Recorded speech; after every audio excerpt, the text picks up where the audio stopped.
My name is Andy Mullins. I'm the author of a book called Parenting for Character, which has just been released in its second edition by Perusia Media. Parenting for Character is a manual about raising children so that they have the 4 great strengths of character. We call these sometimes the 4 cardinal virtues. And the 4 cardinal virtues date right back to Socrates. They've been the foundation, if you like, of character education for 2,000 years or more, 2,500 years. I'm going to talk about them in turn, and I'm going to be very practical because I hope that this 15-minute video can assist you in your home in setting very specific goals that may help you with your own children. I'd suggest that you try to talk about the ideas that hit you over a cup of coffee with your spouse and try to be very specific. I'm going to talk about virtues for children, but in fact, what we will realize very quickly is that we are the ones that need the virtue because we need to model this. We need to show the children by leading from the front. Of the 4 cardinal virtues, 2 of them are focused on the importance of emotion and managing our emotional life. Aristotle had the marvelous observation that our basic motivations come back to pain and pleasure, if you like. And he said the whole art form of raising children is that they are prepared to forego pleasures for a good reason and to put up with pain for a good reason. And we see this in our own life as well. So, for example, there are many things we all enjoy, and it's good for us to do things that we enjoy. But sometimes we know that we have other duties that come in place of those desires. Or if simply we overeat, it's not good for us if we drink too much. So we need to make sure that we manage our desire for pleasure. And we realize that in our society at the moment, there is a crisis of resilience, that many of us don't know how to handle difficulties very well and we go to pieces. And that comes down to the basic core virtue of fortitude, the cardinal virtue of fortitude, that we know how to do difficult things for a good reason. And in most of the difficult, Aristotle talked about how we have to be prepared to give our life for something that's very important. But in fact, most of the chances we get to live fortitude are about putting up with a little bit of discomfort, being the first person to get up and answer the front door, being the first person to do the extra washing up, making sure that we are really diligent about our responsibilities. And then after we have our emotional life in order, then we can start to think clearly. And the cardinal virtues for thinking clearly are justice, that we, as a matter of principle, that we do not make ourselves the center of the universe. I don't think there's any parent who, in the history of mankind, has set out to raise a selfish child. But we realize that in the end, a lot of us and a lot of young adults can act very selfishly. And in the end, a lot of that comes back to parenting, that we have not raised children so that they realize that in every single action, they have to pay attention to others and their duties to others. And that in every single action, there are duties to others. And the last cardinal virtue is prudence, and it's the intellectual virtue of the cardinal virtues, if you like. And prudence is all about thinking clearly, living in reality, not kidding ourselves. It's about setting goals that are appropriate. It's about having a very well-formed conscience so that we know what's right and wrong and we don't kid ourselves. And lastly, if we are prudent, it forms a wonderful platform, if you like, for faith, if we have religious belief, to take hold. Because faith, in one sense, is about the reality of our relationship with God as a creature. So if you put all this together, in the end, you have the platform on which to build a spiritual life as well. St. Thomas Aquinas talks about how grace builds on nature. Grace builds on the 4 cardinal virtues. Not surprisingly, it was Thomas Aquinas who he took what Aristotle had to say about the 4 cardinal virtues and he reworked it, he thought about it very deeply, and he applied the wisdom of a very strong anthropology to Socrates' teaching of the cardinal virtues. And so it becomes very clear with Aquinas that the cardinal virtues of temperance and fortitude are about managing our impulse appetites, if you like, for things that we like and for things that we want but which are difficult to obtain. And secondly, he realized that justice is the virtue of the will, that in every choice that we make, we have the option to make that choice in a self-centered way, or we have the option to think of others. And a virtuous person does not make self-centered decisions, not self-serving decisions. And finally, the virtue of prudence enables us to think clearly and set the right goals for ourselves. Okay, let's go. Let's talk very practical about some very practical suggestions. For temperance, first of all, temperance is about saying no to ourselves. But remember that it's not a negative virtue. It's saying no to a desire that comes up at the wrong time. In fact, turn it right around, because temperance is the virtue of finding joy in what is good, true, and beautiful. And your job as a parent is to teach your children what is truly good, true, and beautiful, so that they yearn for it with all of their soul, with all of their heart. It's worth thinking about this. We know that children often are attracted to the first experiences that they have. We like best what we first experience, wrote Aristotle. So think of the sports that you like. Think of the music that you like. Very often, our first exposure to sports and culture, these stay with us all of our lives. And of course, if the main experience of music that a child has had is something which is really debased, then of course that will stay with them for life. Or if their first experiences are that they have been waited on hand and foot and they have never shown any responsibility towards other people, then they will take that selfishness into life with them as well. Think about what attracts so many of us so much of the time. Possessions, pleasure, but self-seeking pleasure, and power or fame or notoriety or whatever. The 3 Ps. If we put our heart into the 3 Ps, it will be at the cost of justice. So we've got to make sure that we keep the 3 Ps in perspective. That in the end, we must not pursue power, possessions, or pleasure at the cost of others. And you can take that further. We must use money to do good. That I only want prestige if it is going to be of service to others. It's very important. And obviously, you know, if we make pleasure a goal in itself, then we will go very far off course in life. So these are the lessons that we have to teach children.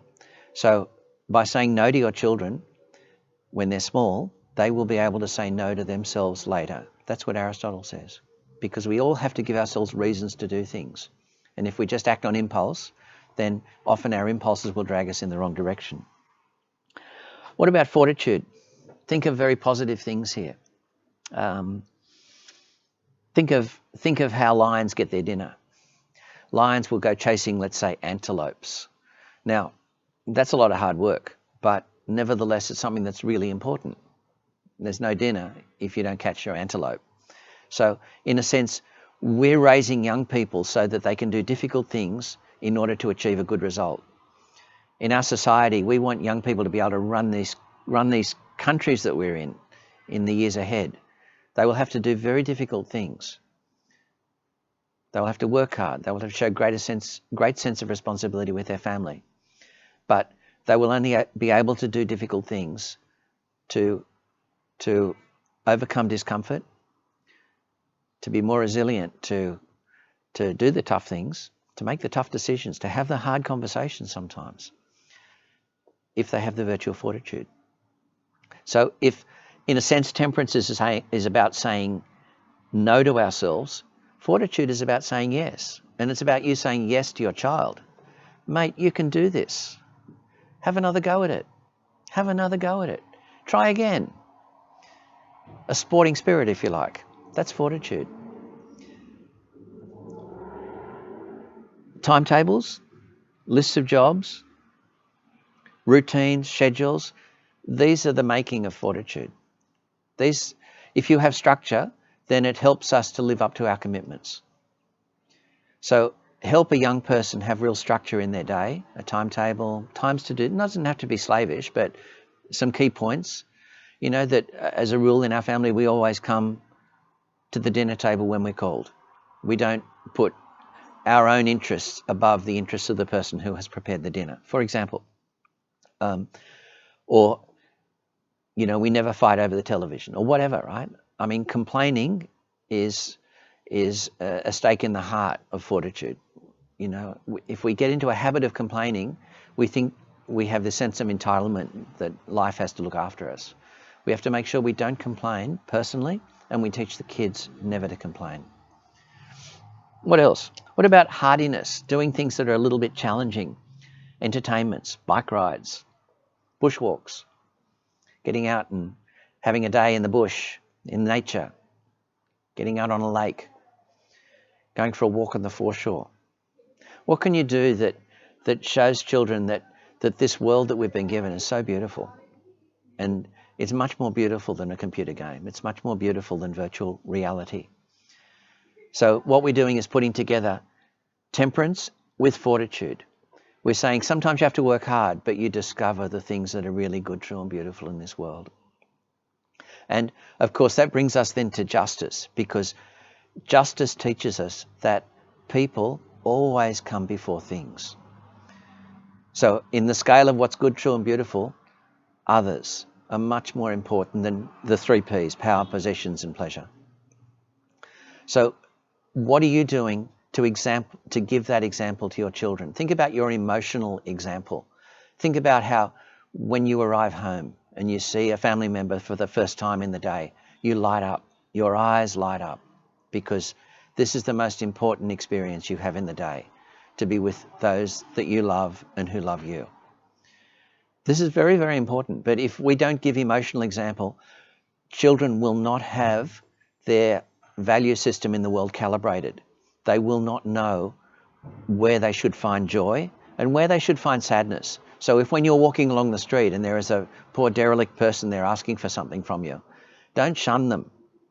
Pay attention to them. Even if you can't help them with a massive handout, at least pay attention to them so that children realize that, no, people are more important than possessions. What else can we do to teach justice? Solidarity with those who are in any need. Relatives. Jumping in the car straight away if you hear that a family friend has had some difficulty, and you go straight over to that person and bring one of your children with you. Helping a next door neighbour. Deeds of service. Service projects in schools achieve this also. But a good debrief afterwards. Help the young person to realise how happy it made them that they were able to do something for another person. And of course, you can see that plays into temperance, that they start to find joy in what is really good and true and beautiful. What else can we do? Living up to our commitments. If we give our promise to somebody, we do our very best to stick to that promise. We don't go back on our word. That's a service that we give to others. That we are loyal, that we never talk about people behind their back. That when you drive children home from school, you don't have them talking negatively about someone in the back seat. It's wrong. We don't talk around the dinner table negatively about anybody who's not there. These are duties of justice. And if we don't have a great sense of refinement in these matters, we can do anything that's terrible. We can end up breaking shop windows, burning cars, the works, because we were not raised with an understanding that I must respect the rights of others in every single thing that I do. What about the last of the 4 cardinal virtues is prudence, sound judgment, if you like. How can we teach sound judgment? talking to young people, first of all. Remember, they have to run their own lives. It's not a matter of us over-managing children. That it's so important that we give them a lot of opportunity to make decisions and then debrief afterwards, unless it is a matter, as Professor David Isaac said, of moral or physical danger. If there's moral or physical danger, as a parent, you have the duty to say no. But if there's not moral or physical danger, say yes. And then afterwards, if it was a slightly self-centered decision that your child made, talk with them about it and say, how do you think Granny felt? You know, we went over, it was her birthday, but you wanted to stay at home and study, you know. She looked sad. Talk about it so that the kids realise that duties to others always take prime place. And if we teach them that, then duties to God also will get pride of place. What else can we do to teach prudence? Couple of last thoughts here. Help them set their own goals in life. So that means sitting with them. I'll finish with a big story, a beautiful story. One of the most beautiful families that I've ever had the privilege to have worked with. I asked the father once, what's your secret? And he said, I talk with each of my children each week and I help them to have a goal. He said, several years ago, my oldest boy, who was about 12 at the time, I'd asked him to do something and then he didn't do it. So we sat down and we talked. And he had tears in his eyes and I was proud of him. I thought, what a great young man. He's got such a good heart. And then within a week, the same behaviour came back. And I'm thinking, this is not my son's problem. This is my problem. I have to give my son more support. So he started to talk to his sons each week personally, helping them have a goal for the week. And his kids are fantastic kids, and you can see he's doing a diligent job as a parent. This is big. Do whatever you can to make sure that you do not overmanage the lives of your children, but that you are so supportive that you help them set the right goals for themselves. They have to be their goals, not your goals. It won't work. I hope this has been useful. There is a lot more detail in Parenting for Character, and I recommend it to you if you would like to further explore the 4 cardinal virtues. Thank you for listening.